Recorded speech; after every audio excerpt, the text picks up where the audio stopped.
I received a question recently from somebody asking how to stop overcorrecting after mistakes. And to answer the question, I want to break this into two different parts. The first part is how to stop overcorrecting mechanically. So if let's say that you serve it too long in tennis, you try to underserve the next serve. But we could also look at it from a mental standpoint, which I'll get to here in a second.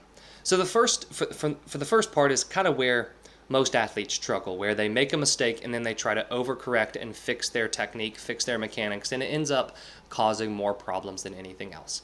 Because if overcorrecting was a great solution, it wouldn't be something that we need to work on. So let's take the example that I just shared of a tennis player over serving, right? So they serve it too far, it goes out of bounds, and so they try to overcorrect that by under serving for the next serve. The reason that, from a mental standpoint, right, as a mental coach, the reason that I find this to be a challenge is that it introduces too much overthinking and too much control to a movement that we need to just let be natural and athletic and fluid. And this is something that I have had a lot of tennis players that I've worked with experience. So when you're going to serve, for example, as a tennis player, and you notice that you overserve, you don't want to serve the exact same way, obviously, because you're going to overserve again. But you also don't want to try to underserve, because there are a lot of things that could happen there where you end up hitting it into the net because you don't put enough behind it, or you just give them a really easy ball to return because it's you're not really doing much with your serve. So the best strategy for this is remembering that we don't want to try to go to the opposite end of the extreme here with our mechanics, and we also want to know exactly what our routine is and what our mechanics are. What I mean by this is that if we go back to that tennis example, if the tennis player overserves, they need to make sure they know what their pre-serve routine is like, what their serve normally feels like, what their objectives are, all that sort of stuff. And they would want to then stick to that for the next serve. Now, I know that they just overserved, but it might have just been a simple mistake. And something that we don't want to have happen is that a normal mistake turns into you second guessing your technique or your mechanics and feeling like you've quote unquote lost your technique because you end up trying to over control it, you think too much, you try to overcorrect, and then you either underserve or do something similar. Now, there are a lot of different examples of this among sports. I think another great example is a pitcher in baseball who is, who's thrown a little bit wild, thrown a little bit wide, so then they try to over control and try to overcorrect with that. So maybe they're, releasing the ball a little bit too early over here, so then they try to hold on to it too long, and then they end up spiking it. Adjustments are needed when we play, but we have to make the adjustments as athletic and as natural as possible. And I'll say to pretty much any athlete I work with that the number one most important thing to us after a mistake is moving on. Adjusting is a close second. You do want to adjust, you do want to learn, but you also want to trust yourself and trust that your body's going to figure it out. And a lot of times overthinking and overcorrecting is doing more harm than good, because it is introducing thinking where thinking doesn't really need to be. And that brings me to the mental side of overcorrecting. And the mental side of overcorrecting is where you see yourself make a mistake.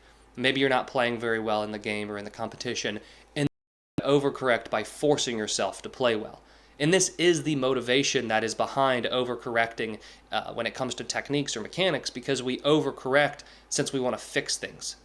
And when you try to overcorrect and fix things, and from a mental standpoint this causes forcing, again, it introduces an unnecessary amount of thinking and the need to control the outcome, which inevitably just undermines your performance and undermines your ability to be athletic.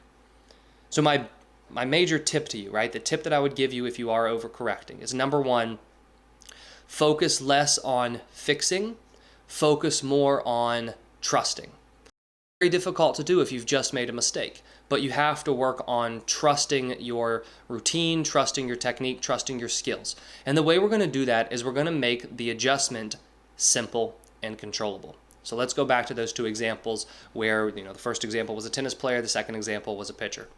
So with the tennis player, and this is something I've told a lot of tennis players, if they're serving, number one, like I said a few minutes ago, they want to stick to their serve. They want to stay consistent with their routine and everything.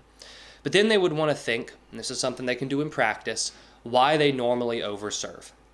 Because typically the mistakes that you're going to overcorrect are mistakes that you tend to make consistently. And there are also mistakes that probably have a simple reason and a simple solution, but when you're in the moment and you're trying to quote unquote fix things, you won't focus on that simple adjustment. It'll be easy to try to overthink and find yourself overcorrecting, which is what we don't want to do. So what you want to do first is think through what is the main reason why you are overserving. Are you being too tense? Are you putting too much force into it? And then you want to have a simple adjustment. Now, overcorrecting, as I was saying, can happen when you put too much into the serve, so then you go to the other end and you try to put too little into the serve, but mainly that's going to come from being scared of overserving again. But if you know that the main reason that you overserve is putting too much force behind the serve, you would want to make an adjustment, but you want your adjustment to be simple and subtle. So in that instance, you would tell yourself, anytime I overserve, I'll take 5% off of my effort for the next serve. Nothing else would change. You wouldn't change your technique. You wouldn't change where you strike the ball. You would just try to take 5% off. For the pitcher example, he was releasing it too early, so it was sailing on him on his arm side and kind of running arm side. And so he tends to overcorrect by holding on to it too long. For him, he wouldn't want to overcorrect in that way, but obviously the reason that he's throwing it that way is because he's releasing it too early. So maybe his simple adjustment is he wants to focus on a nice follow through with his throw, which will help him hold on to the ball a little longer without over-correcting and over-controlling and guiding the ball, which will inevitably lead to him holding on to it too long and then spiking the ball. So really the whole idea here is you want to think ahead of time about the main mistakes you make and then identify the simple reason why you typically make them. It's not going to be the reason you make them all the time, and we understand that, right? But it will be the reason you make them most of the time.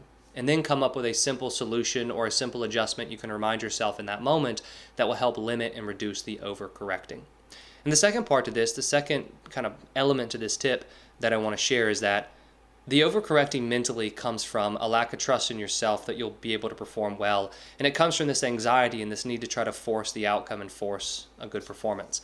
And so I really encourage you to adopt the mindset that, mistakes 1 or 2, 3, 4 times during a game are okay.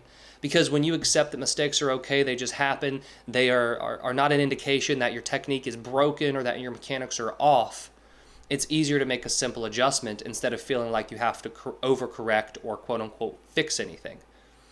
If we feel like we have to fix something after 1 or 2 mistakes, that can lead to way more overthinking and much more harm than good. So, in summary, if you are overcorrecting, you want to make sure that you think through what are the typical reasons you make mistakes in the first place, and then have a simple adjustment. Not one that's overcomplicated, not one that's overcorrecting, but a simple one you can remind yourself in that moment. And then also recognize the mental impact of overthinking and the mental reason that you overthink and the need to control and force that good outcome and try to fix things within your game and try to work against that and accept that few mistakes during a game, they're going to happen. That doesn't mean anything needs to be, quote unquote fixed or figured out. A lot of times it is a simple reason why it happened, and it requires a simple adjustment and trust in the moment. If you have any questions about this episode or would like me to cover any other topic, please let me know in the comments below. Thank you for listening, thank you for watching, and I wish you the best of success in all that you do.